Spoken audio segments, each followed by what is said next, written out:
Press conference करने का उद्देश्य ये है कि एक जहांगीर पुत्र इकबाल जो कि सांतरशाह का निवासी है, ग्राम सांतरशाह का, उसके द्वारा 2 अक्टूबर 2024 को एक प्रेस वार्ता की गई थी जिसमें मेरे ऊपर कुछ आरोप लगाए गए थे, जिन आरोपों का आज मैं जवाब देना चाहता हूं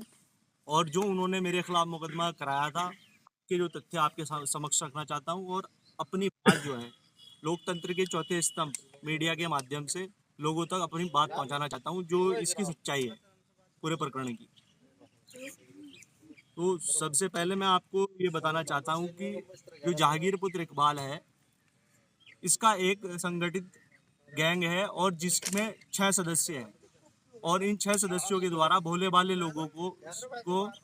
निशाना बनाया जाता है और उनको अपने जाल में फंसा करके उनको धोखाधड़ी और फर्जी जमीनें दिखाकर पैसा ऐंठने का काम किया जाता है। इनके कई अवैध काम कारोबार चल रहे हैं। ये दबंग किस्म के आदमी हैं और धन बल से बहुत ज़्यादा मजबूत आदमी है और ये लोग भोले भाले लोगों को जब फंसा लेते हैं और उनसे पैसे ऐंठ लेते हैं तो उसके बाद ये उन्हें धमकाने का काम करते हैं और पैसे मांगने पर उन्हें जान से मारने की धमकी देते हैं, उन पर फर्जी मुकदमे करने की बात कहते हैं और उनके साथ मारपीट और गाली गलौज तक करने का ये कार्य करते हैं। तो इसी संबंध में मैं आपको बता दूं, इनके द्वारा जो 2 अक्टूबर को मेरे ऊपर आरोप लगाए गए थे कि जो है इन्होंने मुझे चेक कोई सिक्योरिटी के तौर पे दिए थे। इन्होंने, मैं बता दूं आपको, इनके पास मेरे करीब 88 लाख रुपए थे जो इन्होंने मेरे से जमीन के माध्यम से ऐंठने का काम किया था, फर्जी जमीनें दिखाकर। 52 लाख रुपए जहांगीर पुत्र इकबाल के पास मेरे जो है ऐंठ करके उन्होंने अपने पास रखने का काम किया था और जो बाकी के पैसे थे करीब 36 लाख रुपए जो कि राम दुलारी पत्नी सुलेखचंद निवासी ग्राम सांतरशाह है और उसके द्वारा मेरे से जमीन की एवज में पैसे ऐंठने का काम किया था। तो इस संबंध में जब कुछ लोग बैठे फैसले के लिए, जब पुलिस प्रशासन के पास मामला गया, मैंने इसकी प्रथम तहरीर जो है 7 अगस्त 2024 को थाना बादराबाद में दी, जिसकी मुझे रिसीविंग प्राप्त हुई और उसमें मैंने धोखाधड़ी का जो प्रकरण था पूरा जो है पुलिस प्रशासन को बताया कि ये फर्जी जमीनें दिखाते हैं और झूठे मुकदमे जिन जमीनों पे मुकदमे, विवादित जमीनें हैं, मुकदमे चल रहे हैं, उनकी एवज में ये पैसे ऐंठने का काम करते हैं। तो थाना अध्यक्ष महोदय ने जो है इनको बुलाया और इन्हें पैसे वापस करने के लिए कहा, जिसमें इन्होंने मुझे पैसे वापस नहीं किए। फिर मैंने कुछ जिम्मेदार लोगों को इकट्ठा किया, उसके बाद इसने 52.5 लाख रुपए के मुझे चेक दिए और जो 36 लाख रुपए मेरे रामदुलारी के खाते में इसने डलवाए थे और इसके अन्य साथियों के खाते में,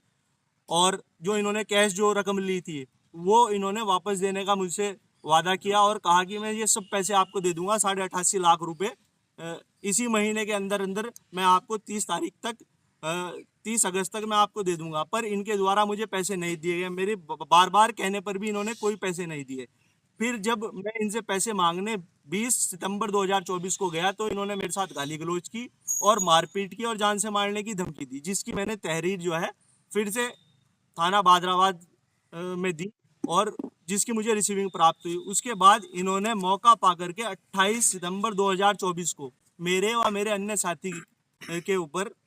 जानलेवा हमला कर दिया, जिसमें हम गंभीर रूप से घायल हुए, जिसकी हमने तहरीर जो है थाना बादराबाद में दी और तहरीर के आधार पे फिर इनके खिलाफ मुकदमा दायर किया गया संबंधित धाराओं में। क्या कार्रवाई?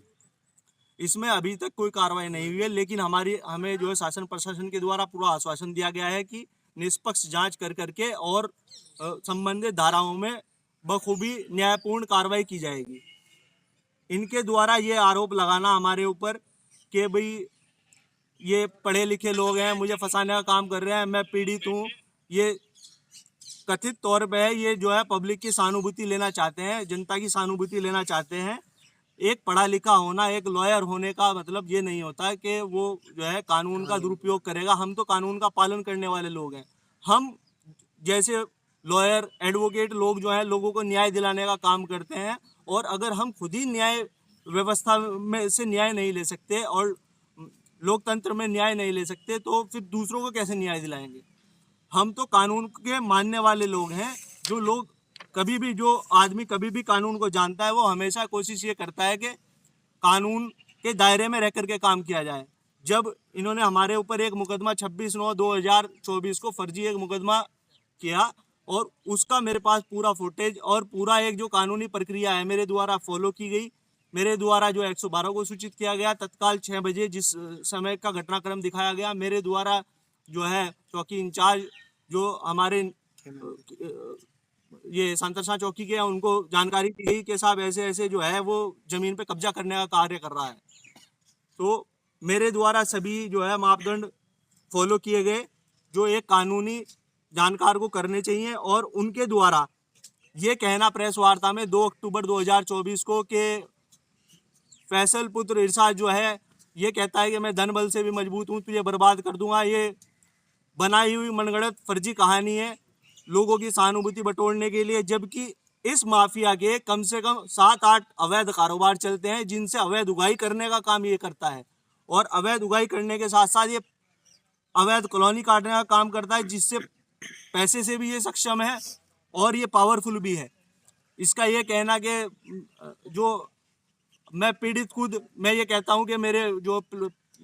जेब में पुलिस है, डीएसपी, एसपी है, ये बिल्कुल झूठ है और निराधार है। मेरा ये कहना है कि ये हो सकता है कांग्रेस के वक्त में होता हो और उन्हें उसी का तजुर्बा है।